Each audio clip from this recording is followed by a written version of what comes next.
I was brought round with a cold glass of water dashed in the face, but continued screaming, although the doctor was no longer in sight, so was restrained by 2 kitchen maids and the gardener's boy, who sat on my legs.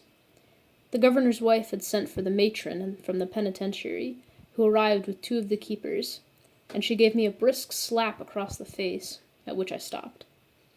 It was not the same doctor in any case. It only looked like him. The same cold and greedy look, and the hate. "It's the only way with the hysterics, you may be sure, ma'am," said the matron. "We have had a great deal of experience with that kind of a fit. This one used to be prone to them, but we never indulged her. We worked to correct it, and we thought she had given up. It might be her old trouble coming back, for despite what they had said about it up there at Toronto, she was a raving lunatic that time 7 years ago, and you are lucky there was no scissors nor sharp things lying about." Then the keepers half dragged me back to the main prison building, and locked me into this room until I was myself again, is what they said, even though I told them I was better now that the doctor was no longer there with his knives. I said I had a fear of doctors, that was all, of being cut open by them, as some might have a fear of snakes. But they said, "That's enough of your tricks, Grace. You just wanted the attention. He was not going to cut you open. He had no knives at all. It was only a calipers you saw, to measure heads with.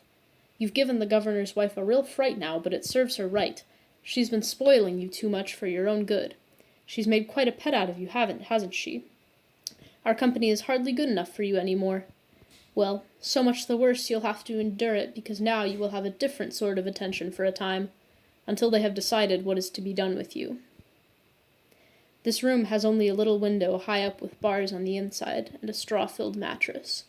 There's a crust of bread on a tin plate, and a stone crock of water, and a wooden bucket with nothing in it, which there is for a chamber pot. I was put in a room like this before they sent me away to the asylum. I told them I wasn't mad, that I wasn't the one, but they wouldn't listen. They wouldn't know mad when they saw it in any case, because a good portion of the women in the asylum were no madder than the Queen of England. Many were sane enough when sober, as their madness came out of a bottle, which is a kind I know very well. One of them was in there to get away from her husband, who beat her black and blue. He was the mad one, but no one would lock him up. Another said she went mad in the autumns, as she had no house and it was warm in the asylum, and if she didn't do a fair job of running mad, she would freeze to death. But then in the spring she would become sane again because it was good weather, and she could go off and tramp in the woods and fish, and as she was part Red Indian, she was handy at such things. I would like to do that myself if I know how, and if not afraid of the bears. But some were not pretending. One poor Irish woman had all her family dead, half of them starving in the great famine, and the other half of cholera on the boat coming over. She would wander about calling their names. I'm glad I left Ireland before that time, as the sufferings she told of were dreadful, and the corpses piled everywhere with none to bury them.